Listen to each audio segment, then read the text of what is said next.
What happens when country music's golden boy crosses paths with daytime television? A show that was meant to be a simple promotional interview suddenly turns into a clash years in the making, ending in what many are calling the most uncomfortable television moment of the year. Before we dive into this intense confrontation that had Bryan walking off set, make sure you subscribe and leave a comment because every detail makes this story more gripping.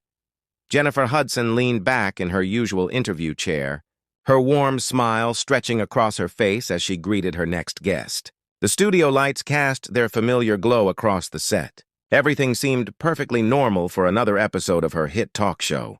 The audience buzzed with excitement, phones out and cameras ready, as they always were whenever a major country star appeared. "Please welcome the one and only Bryan," Jennifer announced, her voice carrying the kind of enthusiasm that had made her show a huge hit. The audience erupted into applause as Luke walked onto the stage. His guitar hung over his shoulder, his necklace catching the studio lights, his confident stride commanding attention as he made his way to the guest chair. But something felt off from the moment he sat down, where there would normally be easy conversation and laughter. There was a tension that you could almost touch. Luke's smile felt forced, his posture stiff as he settled into the chair across from Jennifer. "Luke, it's so great to have you here," Jennifer started, her media-trained warmth evident in every word. "I have to say, your new album has been getting amazing reviews, and the fans are absolutely loving it." Luke nodded, fingers tapping lightly on his knee, but the rhythm didn't match the usual upbeat energy of the show. "Yeah, thanks for having me, Jennifer. This album has been a long time coming. There's a lot of heart and soul in it." "I can imagine," Jennifer said, flipping through her notes with practiced ease. "I've been following your career for years, and it's been incredible to watch your journey. But I have to ask you about something that's been making headlines recently." The change in Luke's expression was instant. His jaw tightened, and the fingers tapping on his knee stilled completely. The audience, sensing the shift, leaned forward, quiet now. "What exactly are you referring to?" Luke asked, his voice carrying a sharp edge that hadn't been there moments before. Jennifer's smile didn't falter, but her eyes held a calculated glint, the look of a seasoned interviewer stepping into risky territory. "Well, there have been some discussions about diversity in country music, and your name has come up in those conversations." Luke's laugh was short, humorless. "Interesting conversations, that's one way to put it," he muttered.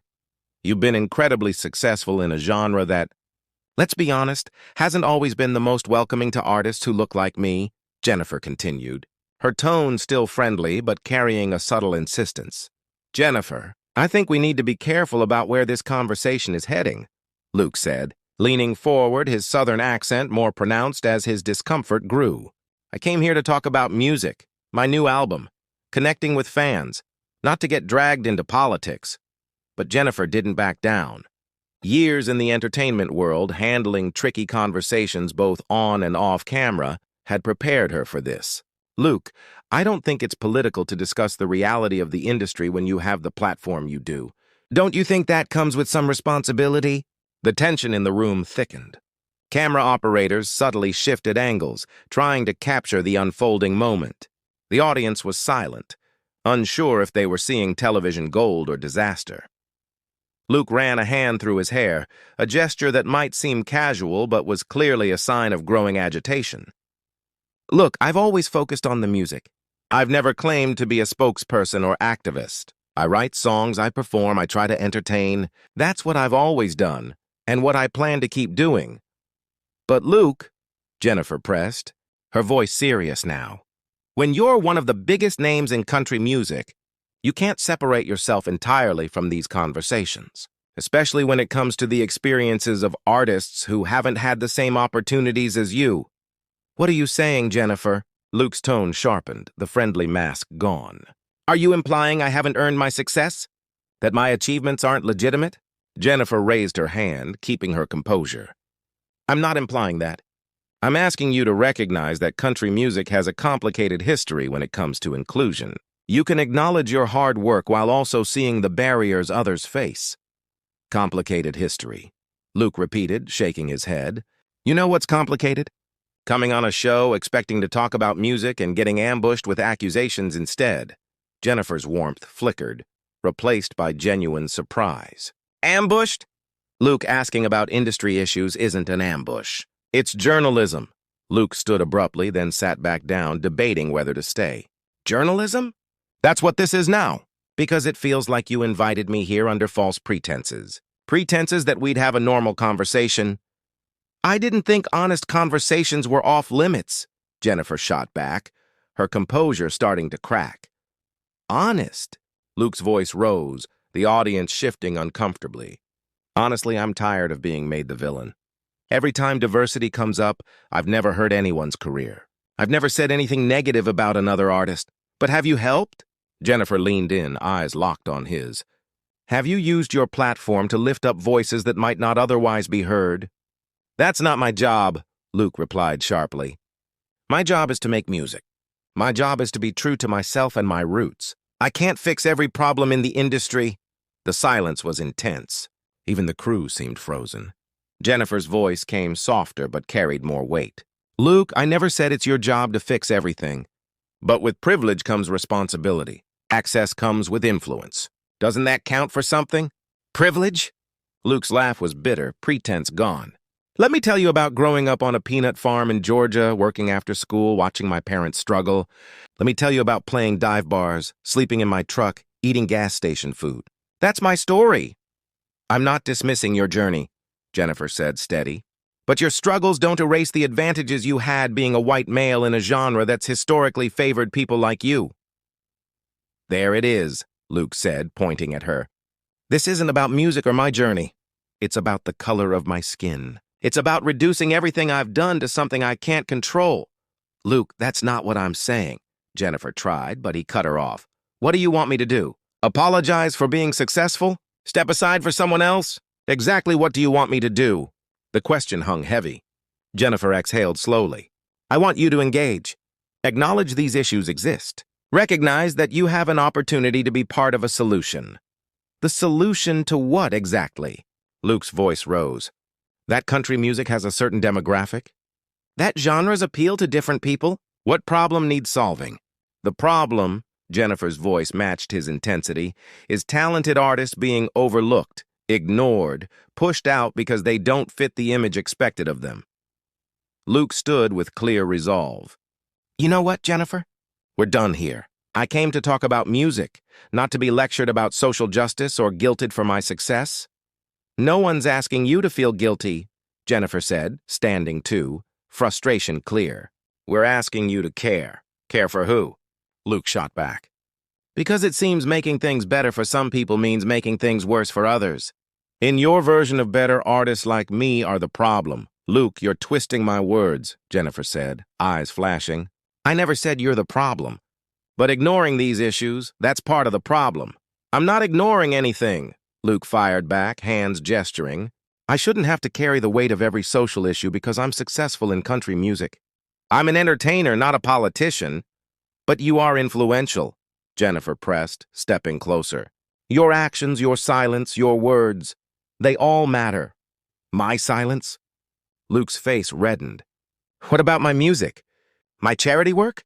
My concerts? None of that counts? It counts, Jennifer said, but Luke cut her off. Does it? Because it sure doesn't feel like it. Everything I've done seems meaningless except for the things I haven't said about issues I don't think are my responsibility. Luke, when you have this platform, everything matters. That's the cost of success, Jennifer said firmly. Ridiculous, Luke snapped. I didn't sign up to be anyone's spokesperson. I signed up to make music, to make people happy. That should be enough. Should be enough? Jennifer repeated, incredulous. There are talented artists shut out of country because they don't fit the image. And you think making people happy is enough? Luke threw his hands up. You're acting like I'm personally responsible for others not getting opportunities. Like my success is taking away from someone else. In some ways, yes, Jennifer said bluntly. The audience gasped, some pulling out phones to capture the moment. Luke stared at her, emotions shifting, shock, anger, hurt, betrayal. Wow, so now my success is the problem. Everything I've worked for, every song, every show, every fan connection is a barrier to others. Jennifer tried to intervene. Luke, if you'd just listen. Listen? Luke's voice thundered. I've been listening. I've sat here while you tear apart my character and career because I won't say the exact words you want about issues I never claimed to be expert on. No one's tearing apart your career, Jennifer said, raising her voice. But you can't ignore how this industry works. Systemic issues? Luke shook his head. You know what's systemic? Defending my life's work because I don't want politics mixed in. Being told my success is illegitimate. No, Jennifer said, exhausted. I'm done. Done with this conversation. Done with this interview. Luke moved toward the edge of the set. Wait, Jennifer called, concern creeping in. We can have a real conversation. This wasn't a conversation, Luke said, frustration clear. This was an interrogation. You decided what I should think, what I should say, what I should feel guilty about, and then attacked me when I didn't comply. I never attacked you, Jennifer protested, but her voice faltered.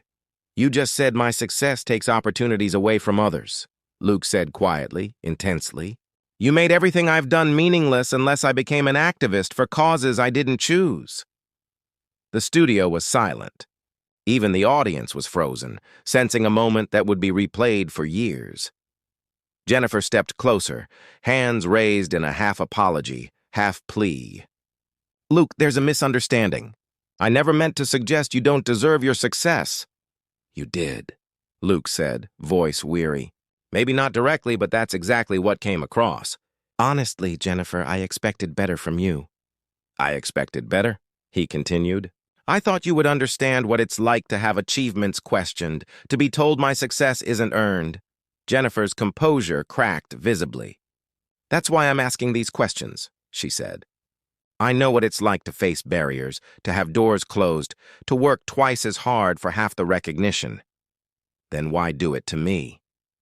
Luke demanded. Why question my achievements, my worth, my character? Because you can open doors for others, Jennifer said, voice passionate but strained. Your voice can make a difference for artists facing the barriers I faced. Luke laughed without humor. So because I'm successful, I'm expected to be a spokesperson for every cause? That's not fair. That's not reasonable, Jennifer's voice rose. What's not fair is talented artists being shut out of a genre they love. What's not fair is radio programmers deciding who belongs. And what can I do about radio programmers? Luke shot back. I don't control that. You could speak up, Jennifer said. Use your influence to advocate for change. At what cost? Luke demanded. At the cost of my career, my fan base, my music? Why should I have to sacrifice what I've built for battles I didn't sign up for? The studio was quiet, the question hanging. Because it's the right thing to do, Jennifer said, firm. Luke paused, voice sad instead of angry. According to who? According to basic human decency, Jennifer said. No, Jennifer. Decency is respect, Luke said. Decency isn't attacking someone for focusing on art instead of politics. Decency isn't ambushing a guest. He started walking again, determined. I came to promote my music, not to be lectured and made to feel guilty. Luke, please, Jennifer called, distress in her voice. We can find common ground. This isn't dialogue, Luke said, turning to face her. You want compliance. You want me to say what you think I should say, feel what you think I should feel. That's not dialogue. That's indoctrination. It's not true, Jennifer protested. It is true, Luke said, waving his hand. You're so focused on what I should be doing that you missed what I am doing. I bring happiness to millions. My music has helped people through divorces, deaths, hard times. My concerts bring families together. That matters. That has value. And I won't feel ashamed for it. Jennifer opened her mouth, but Luke stopped her. I'm done. Done being made to feel guilty. Done being told who I should be. I'm done. With that, Luke Bryan walked off the set, leaving Jennifer Hudson under the studio lights, the audience in stunned silence. The cameras continued rolling, capturing a confrontation that would be discussed for years, a moment showing the tension between success, responsibility, and the expectations placed on artists. What do you think? Should artists with success be required to use their platform for social causes, or should they have the right to focus solely on their art? Drop your thoughts in the comments and subscribe for more stories that explore the moments that define our culture.